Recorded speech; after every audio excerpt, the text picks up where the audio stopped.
سنجر ایک علاقہ ہے، ایک شہر کا نام پرانے زمانے میں جو خراسان ہوا کرتا تھا وہاں کا ایک علاقہ سنجر تھا۔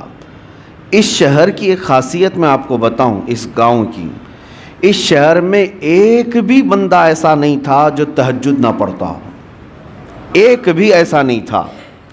ہر گھر والا، ہر گھر کا ہر فرد تہجد ضرور پڑھتا تھا۔ ایک دن ایسا آیا کہ صبح ہو گئی اچانک اور کوئی تہجد کے لیے نہیں اٹھا۔ یہ اتفاق کی بات نہیں ہے، اس میں بوڑھے بھی ہیں، جوان بھی ہیں، سارے لوگ ہیں، کوئی ایک بھی بندہ ایسا نہیں جس کی تہجد چھوٹتی ہو۔ تہجد کے لیے ان سب کا اہتمام ہوا کرتا تھا، پورے شہر کا، پورے گاؤں کا۔ لیکن ایک رات ایسی آئی کہ اجالا ہو گیا اور کوئی تہجد نہیں پڑھا۔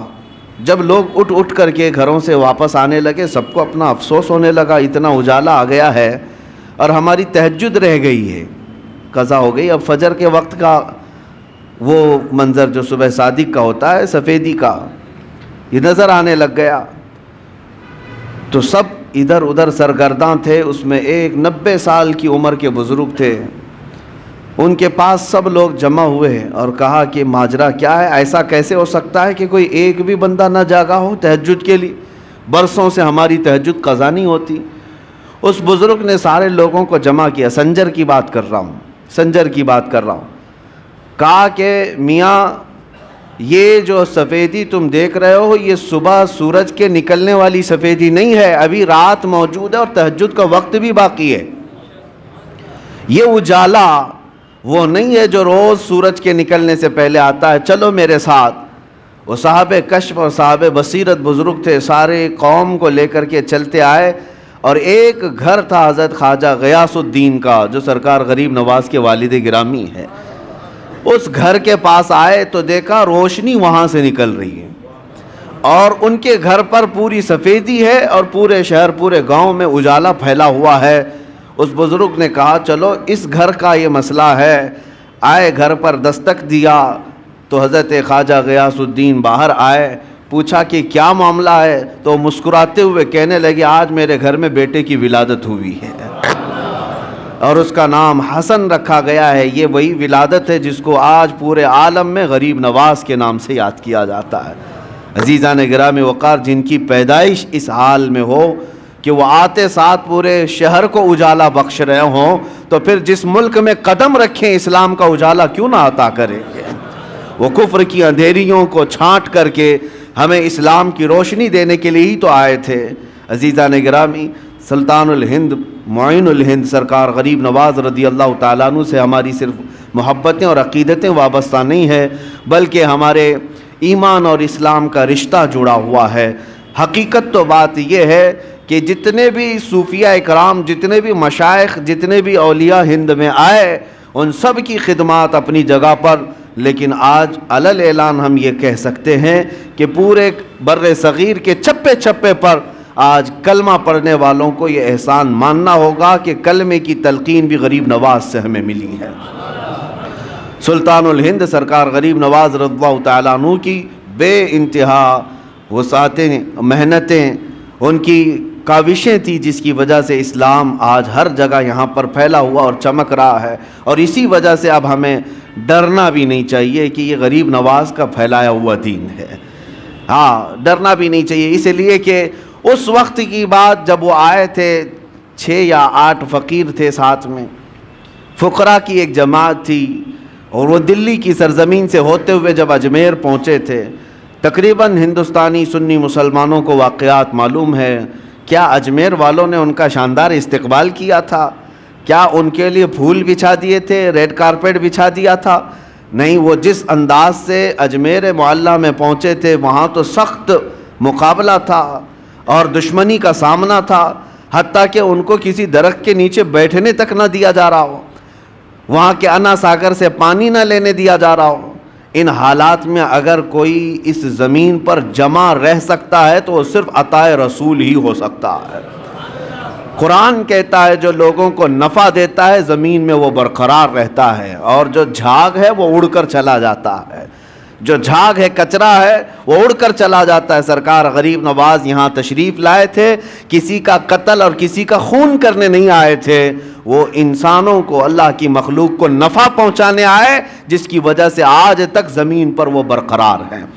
وہ جہاں پر آئے وہیں پر رہے، اور وہیں ان کی خانقاہ بھی رہی، وہیں ان کا مزار مبارک بھی رہا، بلکہ برسوں تک یہ معاملہ رہا۔ آج تو عرس میں لوگ جاتے ہیں، عرسوں کا معاملہ آج اگرچہ بدل دیا گیا ہو، لوگ اس کو انٹرٹینمنٹ کے لیے یوز کرتے ہوں، میں سب کی بات نہیں کر رہا، کچھ لوگ کمائی کے لیے، کچھ لوگ دھندے کے لیے۔ عرس اس لیے نہیں ہوتا تھا، بلکہ اولیاء اکرام کے جو عرس ہوتے تھے اس میں غیر مسلم بھی آتے تو اسلام قبول کر کے جاتے تھے، ان کی سیرتیں بیان ہوتی، ان کے کرامات کا ذکر ہوتا، اور ان کے خانقاہ پر پھر وہ اوراد و وظائف پڑھائے جاتے جو ان کی زندگی میں ہوتے تھے۔ تو جتنے دور دراز سے آئے ہوتے وہ اپنے دلوں کو صاف کر کے جاتے، کافر ہو تو ایمان لائے، گنہگار ہو تو توبہ کر کے صالح مسلمان بن کر کے جاتا۔ برسوں تک میں یہ بات اس لیے عرض کر رہا ہوں کہ وہ قبر میں جانے کے بعد بھی لوگوں کی اصلاح آج بھی کر رہے ہیں۔ قبر میں چلے گئے لیکن جو قریب آتا ہے وہ توبہ کر کے جاتا ہے، اپنے گناہوں سے سچی توبہ کر کے وہاں سے نکل رہا ہے۔ اور ایک دو نہیں، ہزاروں کے واقعات اس طرح ہے، کرامات اپنی جگہ پر، کسی کو بچہ مل جائے، کسی کو روزی مل جائے، کسی کو کچھ مل جائے، یہ اپنی جگہ پر۔ لیکن میں سمجھتا ہوں غریب نواز کے دربار کی سب سے بڑی کرامت یہ ہے کہ بے ایمانوں کو ایمان مل جاتا ہے اور گنہگاروں کو سچی توبہ مل جاتی، یہ سب سے بڑی کرامت ہے۔ عزیزان گرامی وقار، آپ کا آنا ہندوستان اس طرح سے نہیں ہے جیسے بادشاہ لوگ یہاں پر آئے، تیمور آیا یا پھر علاؤ الدین خلجی کی بات ہے، احمد شاہ ابدالی کی بات ہے، جن کے ذکر سے لوگ آج پریشان بھی ہوتے ہیں۔ بہت سارے بادشاہ آئے، وہ زمانہ ہی ایسا تھا کہ جہاں جہاں بادشاہ لوگ اپنے فوج کو لے کر کے جاتے، علاقے کے علاقے فتح کرتے ہیں۔ اب وہ آج بیٹھ کر کے اس کو ظلم اور انصاف کی تاریخ میں رنگنا یا پھر اس کے لیے کمپیئر کرنا، یہ ایک الگ بیوقوفی کی بات ہے۔ وہ دور ایسا تھا کہ زمین جس کی ہے، جو طاقت کے ساتھ استعمال حاصل کر لے، اس طرح سے معاملہ چلتا تھا، آج کے دور کی طرح نہیں ہے۔ جبکہ یہاں ہندوستان کے جو راجے مہاراجے تھے تو کیا وہ ماں کے پیٹ سے زمین لے کر کے آئے تھے؟ وہ بھی قبضہ ہی کیے تھے، ادھر ادھر جاتے تھے اپنی فوج کو لے کر کے، جتنا حصہ ان کے حصے میں آ جاتا اس پر قبضہ کرتے تھے۔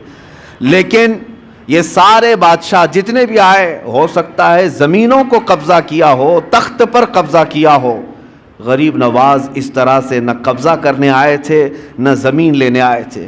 مجھے بتاؤ، اگر زمین ہی لینے آئے تھے تو سرکار غریب نواز کا محل کہاں ہے؟ سرکار غریب نواز کی پراپرٹی اور جائیداد کہاں رہ گئی؟ ان کی کھیتی باڑیاں کہاں ہیں؟ کچھ نہیں ہے سوائے اس مزار مبارک کے حجرے کے، غریب نواز کے پاس کچھ نہیں تھا۔ بلکہ آپ کے پاس جو جبہ تھا جو پہنتے تھے 16 کلو کا ہو گیا تھا۔ 16 کلو کا جبہ ہوتا ہے کوئی؟ کیوں 16 کلو کا ہو گیا؟ ایسا نہیں ہے کہ 16 کلو اس میں موتی تانبا ہیرا سب لگا دیا گیا تھا، بلکہ اتنے سالوں سے اس پر پیچ پر پیچ لگاتے چلے گئے، پیوند پر پیوند، تو جبہ بڑھتا بڑھتا وہ 16 کلو کا ہو گیا تھا۔ سوائے اس کے ان کے پاس کیا رہا؟ عزیزان گرامی، میں یہ آج ان کے لیے کہہ رہا ہوں جن خبیثوں نے میرے سرکار غریب نواز کی شان میں توہین کی اور کہا تھا کہ جس طرح اکروچ کرنے والے، ظلم کرنے والے، ہڑپنے والے یہاں آئے، اسی طرح معین الدین چشتی بھی آئے۔ ان ظالموں کو تاریخ پتہ نہیں ہے، تاریخ پتہ نہیں ہے۔ سرکار غریب نواز زمینوں کو فتح کرنے کے لیے نہیں بلکہ دلوں کو فتح کرنے کے لیے آئے تھے، اور انہوں نے وہ کر دکھایا ہے، اور وہ بھی تلوار کے زور پر نہیں، اپنے اخلاق کے زور پر کر دکھایا ہے۔ سلطان الہند غریب نواز رضی اللہ تعالیٰ عنہ اخلاق کیوں نہ ہو، کیوں نہ متاثر کریں؟ میں آپ کو بتاؤں، آپ کا ہر جمعرات کو روزہ ہوا کرتا تھا، ہر جمعرات آپ کا روزہ ہوا کرتا تھا، اور مریدین خانقاہ میں جو ہوتے، خلفاء شاگرد سب آپ کے ساتھ ہوتے۔ ایک بار ایسا ہوا کہ جمعرات کا دن ہی ہے، دوپہر کا وقت ہے، ایک فقیر آیا لاہور سے چل کر کے، بڑا دور کا سفر کر کے آیا، اور وہ درویش آیا، غریب نواز سے ملاقات کیا، اور مٹھائی لے کر کے آیا تھا سوغات تحفے کے طور پر، اور پیش کیا کہ حضور یہ میری طرف سے قبول فرما لیں، بڑی دور سے لایا ہوں۔ تو آپ نے ہدیہ قبول فرما لیا، چونکہ سنت ہے۔ ہدیہ قبول کرنے کے بعد آپ نے رکھ لیا، لیکن وہ درویش اس بات پر بضد تھا کہ آپ میرے سامنے تھوڑا سا کھا لیجئے تاکہ مجھے اطمینان ہو جائے کہ میری لائی ہوئی مٹھائی آپ نے چکھ لیا ہے۔ آپ نے فرمایا میں کھا لوں گا۔ اس نے کہا نہیں، مجھے ایک بار آپ کو کھاتے ہوئے دیکھنا ہے، یہ میرے ہاتھوں سے لی ہوئی مٹھائی ہے۔ آپ نے ڈبہ کھولا اور مٹھائی لی اور کھا لیا۔ جمعرات کا دن ہے، یہ عام لوگوں کے روزے کی بات نہیں، سلطان الہند غریب نواز کے روزے کی بات ہے۔ روزہ ہے یا نہیں ہے اب کس کو پتہ چلے۔ آپ نے مٹھائی خوب کھا لی، جتنا کھانا تھا، اور وہ اس کا دل خوش ہو گیا۔ اس کے جانے کے بعد مریدین خلفاء پوچھنے لگے حضور کیا ماجرا ہے؟ برسوں سے تو یہ معمول ہے کہ جمعرات کا آپ کا روزہ ہوا کرتا ہے، آج روزہ تھے نہیں یا کیا ہے کہ آپ نے روزہ توڑ دیا؟ اس مٹھائی کے لیے غریب نواز رضی اللہ تعالیٰ عنہ نے فرمایا میرا معمول ویسی ہی تھا، جو جمعرات کا روزہ تھا آج بھی تھا، لیکن میں نے مٹھائی کھا لی۔ وجہ یہ ہے کہ روزے کی قضا ہو سکتی ہے، دل کے ٹوٹنے کی قضا کیسے ہو؟ اس کا دل اگر ٹوٹ جائے، میرا تو روزہ نفل تھا، فرض روزہ نہیں ہے، نفل روزہ ہے، ٹوٹے گا تو پھر میں قضا کر لوں گا، لیکن اس فقیر کا، اس درویش کا جو اتنی دور سے سوغات لے آیا ہے، دل ٹوٹ جائے تو اس کے دل کو جوڑنا میرے لیے اور سخت کام۔ یہ وہ اخلاق تھے جنہوں نے پورے دلوں پر حکومت کی ہے، یہ وہ اخلاق تھے جنہوں نے پورے دلوں پر راج کیا ہے۔ عزیزان گرامی وقار، سلطان الہند غریب نواز رضی اللہ تعالیٰ عنہ کے پوری سیرت میں ظلم کا ایک آنا یا ایک کائی برابر دکھا دے کوئی، میں مان لوں کہ آپ نے کسی پر سختیاں کی ہیں، ناجائز طریقے سے ظلم کر کے کسی چیز کو قبضایا ہے، کبھی ایسا نہیں دکھا سکتا۔ تاریخ کے جھروکوں میں جھانک کر کے دیکھے، ہماری نہیں غیروں کی لکھی ہوئی تاریخ سے بھی لا کر کے دکھا دو، غیروں کی تاریخ سے۔ یہاں پر جب آئے تھے ظلم کسی اور نے کیا ہے وہ یہ بتا نہ سکیں گے۔ ایک بار سے آئے ہوئے درویش مہمان کے لیے اس کے پاس کچھ نہیں تھا، نہ ہاتھی گھوڑا تھا، نہ تیر تلوار تھے، فقط ایک گدڑی پہنے ہوئے جب ہندوستان کی سرزمین پر آیا تھا تو اس کے مقابل میں عام لوگ نہیں اترے تھے، وقت کے راجے اتر گئے تھے۔ ہاں، راجہ پرتھوی راج اپنی ایک شان رکھتا تھا، فوج رکھتا تھا، ساری چیزیں، ایک درویش سے لڑنے کی کیا ضرورت تھی؟ ایک فقیر جو کوئی تلوار نہیں رکھتا، کوئی ہتھیار نہیں رکھتا، راجہ کو اس کے مقابل میں اترنے کی کیا ضرورت تھی؟ اس درویش کی طاقت کا سب کو اندازہ تھا، اور ہمیشہ سے یہ رہا ہے۔ اسلام کے متعلق یہ تاریخ یاد رکھو، ستیزہ کار رہا ہے ازل سے تا امروز، شرار ابو لہبی سے چراغ مصطفی۔ ہمارے ہاں کبھی بھی کوانٹیٹی نہیں دیکھی گئی ہے، ہمارے ہاں صرف کوالٹی پر ہی دار و مدار ہوا کرتا ہے۔ سرکار غریب نواز رضی اللہ تعالیٰ عنہ درویش گدڑی پہنے چند فقیروں کے ساتھ آئے، لیکن مقابلہ کرنے کے لیے پوری فوج کھڑی ہے، سپاہی ہیں، بادشاہ ہے۔ اتنے پر بس نہ ہوا تو جادوگر بھی لائے گئے۔ انا ساگر کا وہ مقام آج بھی موجود ہے، سب سے پرانے مندروں میں وہاں پر ایک جادوگر بھی رہا کرتا تھا جو کبھی باہر بھی نہیں آیا تھا۔ اور اس کے بعد جب اس تک بادشاہ راجہ کی یہ بات پہنچائی گئی کہ ایک درویش ایسا آیا ہے جو چمتکار پہ چمتکار کرتا ہے اور لوگ اس کے دیوانے ہوتے چلے جا رہے ہیں، آپ کچھ اس کی روک تھام کے لیے کریں۔ اس نے تقریباً 300 یا 500 پجاریوں کو بلایا، سب کو منتر دیے، کہا کہ ہم اس کا مقابلہ کریں گے۔ یہ میں آپ سے اس لیے عرض کر رہا ہوں کہ ہمیشہ تاریخ کو یہ دیکھتے آئیں، حق و باطل کا مقابلہ، اور اللہ تبارک و تعالی حق کو ہمیشہ غالب رکھتا ہے۔ ایک درویش کے مقابل کے لیے 300 یا 500 لوگوں کو منتر دیے گئے، پڑھائے گئے، ٹریننگ دی گئی، اور اس کے بعد اسی پہاڑی کے دامن میں آپ کو بلایا گیا۔ آپ کے آنے سے پہلے وہ سب لوگوں نے دیکھا نہیں تھا کون آنے والا ہے، عام مقابلوں کی طرح اس مقابلے کے لیے بھی تیار تھے، جادو ٹونے کے ذریعے سے آنے والا کون ہے کسی کو پتہ نہیں تھا۔ لیکن جب سلطان الہند غریب نواز عطائے رسول ہیں، چہرے پر میرے مصطفیٰ کی وجاہت موجود ہے، نور ٹپکتا تھا پیشانی پر جب آپ تشریف لائے۔ جب وہاں پہاڑیوں کے دامن میں قریب آئے تو بڑے سادھو نے کہا کہ اپنے منتر پڑھنا شروع کر دو تاکہ اس پر اب اثر شروع ہو جائے۔ عجیب حالت ہے کہ ہم نے تاریخ میں دیکھا کہ وہ 300 کے 300 دوڑتے ہوئے گئے، لا الہ الا اللہ، لا الہ الا اللہ، لا الہ الا اللہ، یہ کرتے ہوئے ان کے قریب آئے، اور اس کے بعد سرکار غریب نواز رضی اللہ تعالیٰ عنہ کے قدموں میں وہ گرے۔ آپ نے سب کو اٹھایا جو برسوں سے کسی جاپ میں تھے لیکن وہ مریدین کے حلقے میں شامل ہوئے۔ اس وقت جو بڑے بڑے لوگ جادو والے تھے انہوں نے یہ اعلان کیا کہ یہ جادوگر نہیں ہے جس سے ہم مقابلہ کر رہے ہیں، جادو کا معاملہ الگ ہوتا ہے، اس کے پاس جو زبان ہے وہ کوئی اور ہے جو دلوں کو بھی خرید لیا کرتی ہے۔ عزیزان گرامی وقار، مقابلے تو ہوتے رہے، وہ تنہا رہے، لیکن اللہ رب العزت کی ذات پر توکل اور یقین ایسا تھا۔ آپ کو میں ایک بات بتا دوں، یہ وہ دور تھا جب آپ ہندوستان آ رہے تھے۔ شہاب الدین غوری، اس نے کئی مرتبہ حملے کیے تھے پرتھوی راج کے ساتھ اور کئی راجاؤں کے ساتھ، لیکن شکست کھا کر کے جاتا تھا۔ آپ سرکار غریب نواز تشریف لا رہے تھے، وہ شکست کھائے ہوئے جا رہا تھا، تو نظر پڑی یہ فقیروں کے قافلے پر کہ یہ کہاں جا رہے ہیں۔ تو سرکار غریب نواز نے پیغام بھیجا بادشاہ وقت کو، اور اس کے سپاہی ہاتھی گھوڑے ہتھیار سب لے کر جا رہے۔ آپ نے پیغام یہ بھیجا کہ ہم ہندوستان فتح کرنے جا رہے ہیں۔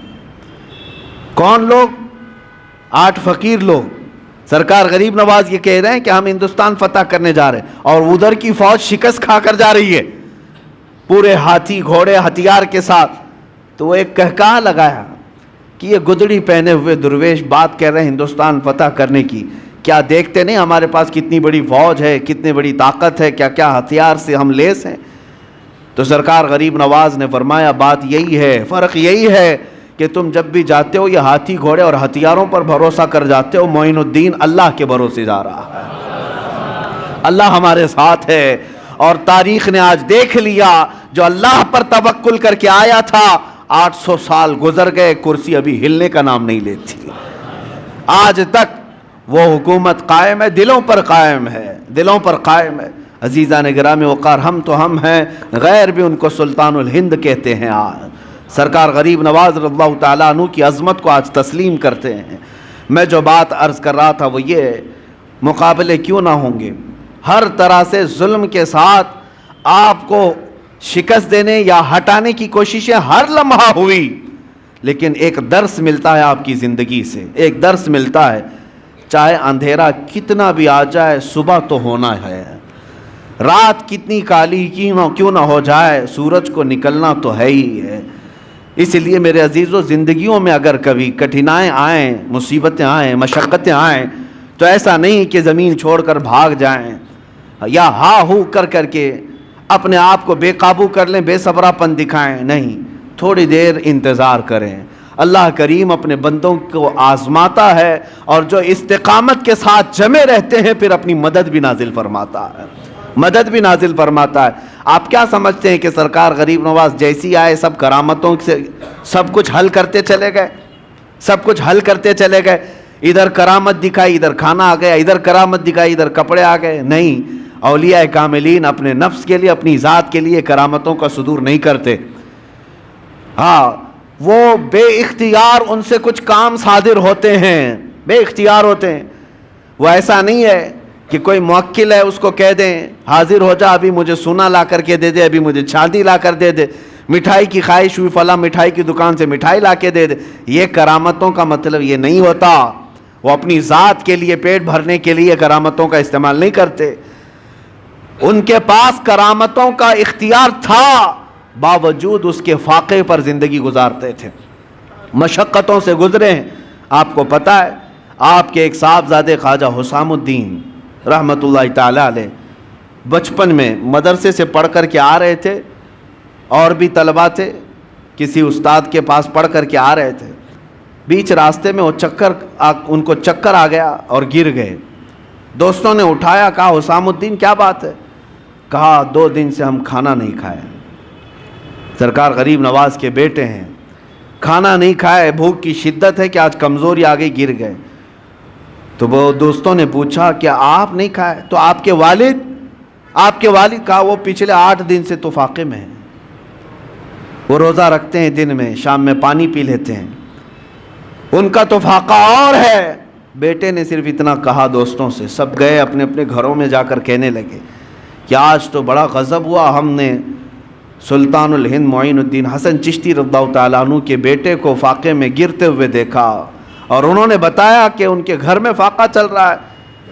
جب بچوں نے یہ بات پہنچائی اپنے والدین سے, تو شام سے پہلے جتنے متعلقین تھے سب بڑے بڑے طبق کھانے کے بھر بھر کر کے خانقاہ پر لے آئے. حضرت سرکار غریب نواز بیٹھے ہوئے تھے, دیکھا اچانک آج کھانے کا اس قدر وافر انتظام, کثیر تعداد میں کھانا آ گیا ہے. پوچھا کہ یہ بات کیا ہے, آج اتنا کھانا کیسے آ گیا؟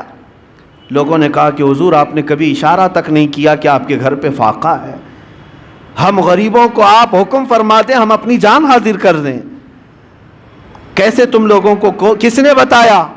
سرکار غریب نواز نے پوچھا. تو لوگوں نے کہا آج حضرت آپ کے صاحبزادے حسام الدین چکرا کر گر گئے تھے, پوچھا ہمارے بچوں نے, تو انہوں نے بتایا کہ آپ پچھلے 1 ہفتے سے فاقے میں ہیں اور وہ کمزوری کی وجہ سے گر گئے تھے. حضرت خواجہ غریب نواز رضی اللہ تعالیٰ عنہ کھانا تو کھا لیے, ان کے ساتھ بیٹھ کر کے کھائے, اور اس کے بعد اپنے گھر پر آئے. بلائے حسام الدین کہاں ہیں؟ بیٹا سامنے آیا, کہا اب میری نظروں سے تم ہمیشہ کے لیے دور ہو جاؤ, اس لیے کہ یہ فاقہ میں دنیا کے لیے نہیں میرے رب کی رضا کے لیے کرتا تھا, اور جو میرے رب کے راز کو باہر لوگوں میں افشا کرے میں اس کو اپنی چھت کے نیچے نہیں دیکھنا چاہتا.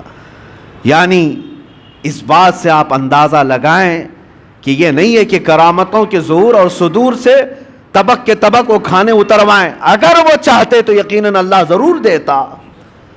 وہ سونے چاندی کے قلعے کیے ہوئے محل میں رہ سکتے, لیکن اولیاء کاملین پہلے سٹرگل کرنا سکھاتے ہیں, مشقتوں کا سامنا کرنا سکھاتے ہیں, کیونکہ سنت مصطفیٰ یہی ہے, نبی پاک صلی اللہ تعالیٰ علیہ وسلم کی سنتیں یہی ہیں. آج تھوڑی سی مصیبتوں پر ہم گھبرا کر کے واویلا مچاتے ہیں, حالات خراب ہیں, ادھر جاؤ ادھر جاؤ. ہوا کیا تمہارے ساتھ آج؟ کس نے تمہیں آج آزمایا ہے؟ وہ تلواروں کے نیچے بھی سجدے نہیں چھوڑتے تھے. آج تمہیں کون ہے جو اذانوں سے روکتا ہے؟ کون ہے تمہیں مسجدوں میں جانے سے روکتا ہے؟ کوئی نہیں روکتا. تم تو آج محو خواب ہو اور خراٹے لیتے ہوئے اپنی نمازیں قضا کر جاتے ہو, کوئی تمہیں روکنے والا نہیں. عیش و عشرت آج اللہ نے اتنا دیا ہے جتنا ماضی میں کبھی لوگوں کو ملی نہیں ہوگی. آج تک بتاؤ کیا تم یا تمہاری اولاد کبھی ننگے رہے؟ کیا کوئی رات ایسی ہو کہ مجبوری کی وجہ سے یا بے سر و سامانی کی وجہ سے تم بھوکے سو گئے ہو؟ نہیں. اپنی پسند سے ہو سکتا ہے کوئی بھوکا سو جائے, لیکن غربت کی وجہ سے بھوکا سوئے کوئی آج بہت مشکل نظر آتا ہے. سب کو اللہ آج کھلا رہا ہے, سب کو پلا رہا ہے, سب کو پہنایا ہے, ساری نعمتیں ہمارے پاس ہیں, لیکن اسلام کو جو ہم نے اجنبی بنا رکھا ہے اپنے گھروں میں, یہ بہت حیرت کی بات ہے. یہ بہت حیرت کی بات ہے. جس اسلام کا نام ہمیں عزت دیتا ہے, جس مصطفیٰ کی نسبت ہمیں عزت دیتی ہے, اسی اسلام کو ہم نے آج اجنبی بنا کر رکھا ہے. اجنبی کا مطلب کیا ہے؟ ہم اسلام زندہ باد کے نعرے سڑکوں پر لگا سکتے ہیں, اپنے گھر میں لگاؤ, اپنے گھر میں اسلام کو زندہ کر کے دکھاؤ. تم اپنی بیٹیوں پر اسلام کو پسند کرتے ہو؟ کیا تم اپنی بیویوں پر, اپنی بہنوں پر اسلام کو پسند کرتے ہو؟ اگر اسلام کو پسند کرتے تو ان کا حجاب کیوں آج نکل گیا؟ ان کا پردہ کیوں نکل گیا؟ گویا کہ ہم اسلام کو صرف مسجدوں میں پسند کرتے ہیں. باہر شادی محل میں جا کر کے دیکھیں, ہال میں, وہاں کوئی اسلام نہیں ہے. اسلام کو پسند ہی نہیں کرتا مسلمان, اجنبی بنا رکھا ہے. اپنے برتنوں پر, اپنے دسترخوانوں پر کیا اسلام کو پسند کرتے؟ اگر تمہیں اپنے کھانے میں بھی اسلام پسند تھا تو یہ کیا ہے کھڑے کھڑے قطاروں میں جو کھاتے ہیں, کیا یہی اسلام ہے؟ اگر تمہیں اپنے لباس میں اسلام پسند تھا تو ذرا اپنے اوپر جھانک کر کے دیکھ لیتے. اپنے چہرے پر اگر اسلام پسند تھا آئینے میں جا کر دیکھ لیتے. ہم نے خود اجنبی بنا دیا ہے اسلام کو اپنے گھروں میں, اور ہم بات کرتے ہیں اسلام کے لٹنے کی. کہ اسلام کو فلاں لوٹ رہا ہے، اسلام کے اوپر فلاں جو ہے ظلم کر رہے ہیں، خود اپنوں کا جو ظلم ہے اس کا کیا ہے؟ میں بات الگ نہ چلی جائے، آپ کو اس لیے عرض کر رہا ہوں کہ وہ وقت کے سلطان معین الدین حسن چشتی غریب نواز، جن کی حکومت آج بھی ہمارے دلوں پر قائم ہے، لیکن پابندیاں ایسی تھیں ان کی زندگی پاک میں، قسم خدا کی سارے لوگ مل کر کے، میں چیلنج کرتا ہوں، ایک روایت ڈھونڈ کر کے لاؤ کہ غریب نواز کی ایک نماز کا ایک رکعت کبھی قضا ہوئی ہو، کبھی کوئی نماز قضا کی ہو، نہیں لا سکو گے۔ ان کی زندگی بھر کی عبادتیں، اور پھر حد تو یہ ہے، میں نے ایک بات پڑھی تھی مجھے بہت حیرت ہوئی، رجب المرجب کے یہی 6 تاریخ کو آپ کا عرس مبارک ہے، پہلی رجب کو آپ اپنے خانقاہ میں اندر چلے گئے تھے، حجرہ بند کر لیا تھا، کھڑکیاں بھی بند، کسی کو اندر آنے کی اجازت نہیں تھی، آپ اکیلے تھے، اور اللہ اللہ اللہ کی آوازیں آتی رہی۔ 6 رجب تک لوگ دن رات آوازیں سنتے تھے باہر سے، اور 6 رجب کے عین دوپہر کے وقت آواز بند ہو گئی، آواز رک گئی۔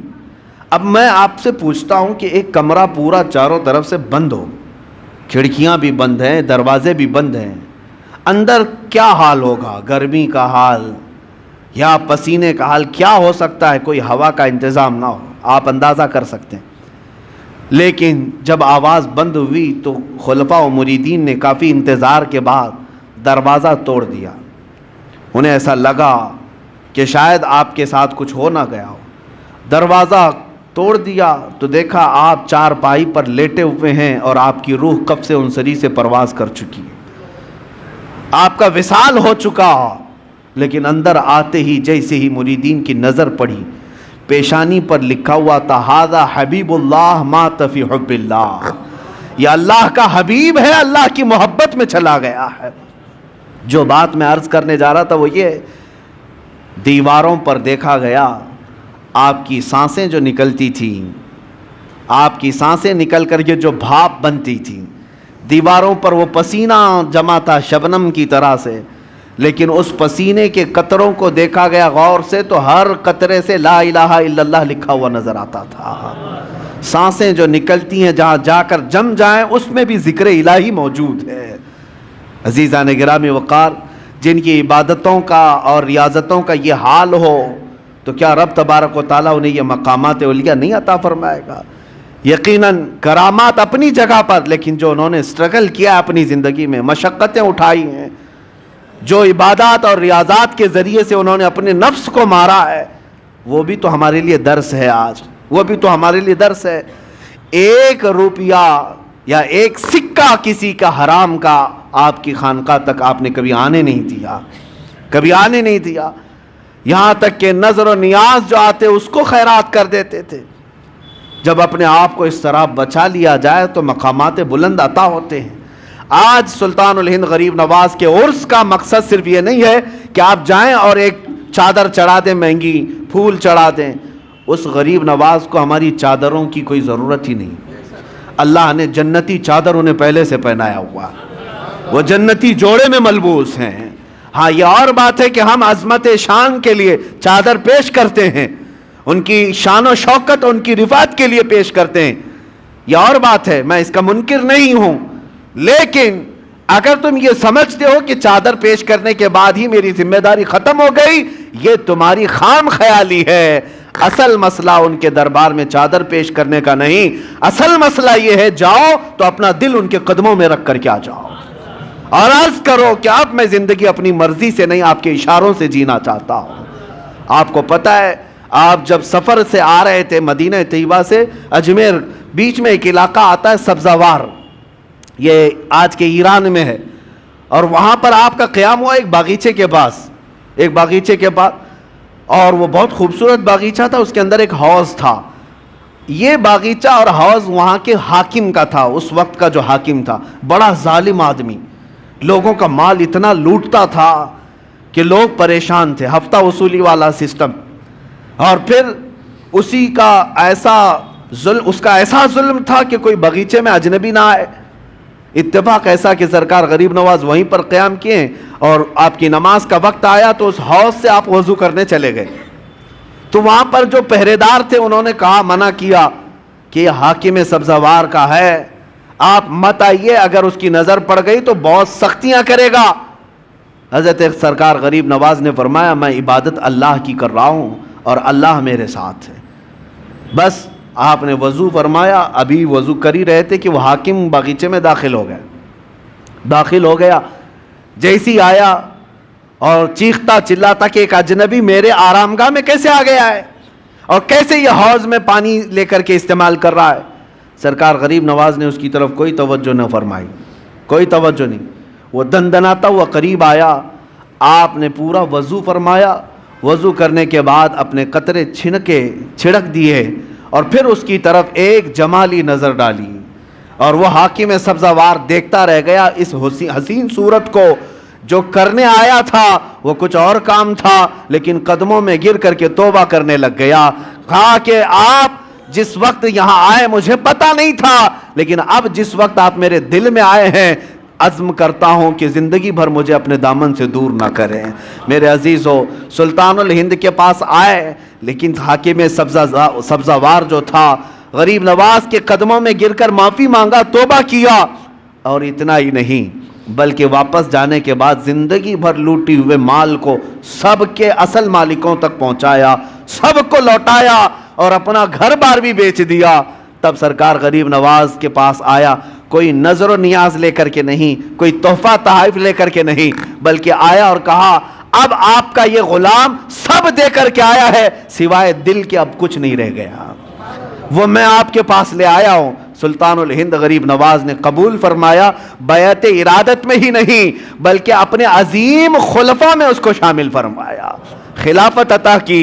بعد میں تاریخ میں موجود ہے سبزوار کے اللہ تبارک و تعالیٰ نے سبزوار کے ان کو قطب بنایا، اپنے وقت کے قطب تھے.